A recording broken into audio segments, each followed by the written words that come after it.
Hello সবাইকে। তো এইরকম ঠান্ডা ঠান্ডা ওয়েদারে আমরা চপ খেতে কিন্তু সবাই ভালোবাসি, আর তার জন্য আজও আমি বানিয়ে নিয়েছিলাম ডিমের চপ। তো আমি কিভাবে বানালাম চলো সেটাই তোমাদের সাথে শেয়ার করি।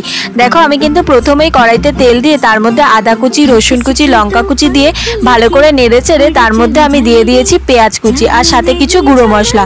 আর তারপর দেখো, আমি সিদ্ধ করে রাখা আলুটাও ওর মধ্যে দিয়ে নিয়েছি। দেওয়ার পরে ভালো করে নাড়াচাড়া দিয়ে নামিয়ে নিয়েছি। আর এইদিকে দেখো, আমি একটা ডিমের ব্যাটার বানিয়ে নিয়েছি। তার মধ্যে দিয়ে দিয়েছি ডিম, একটু কর্নফ্লাওয়ার, গোলমরিচ গুঁড়ো আর নুন।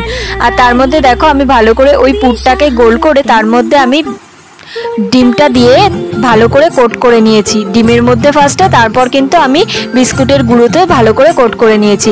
আর তারপর দেখো, তেলটা গরম হলে আমি ভালো করে ছেড়ে দিয়েছি, আর একটু লাল লাল করে ভাজা ভাজা হলে তুলে নেব। তো ফাইনালি রেডি। তো কেমন লাগলো অবশ্যই জানিও। তো আমি খাই, তোমরা ততক্ষণ আমার চ্যানেলটা সাবস্ক্রাইব করো। বাই।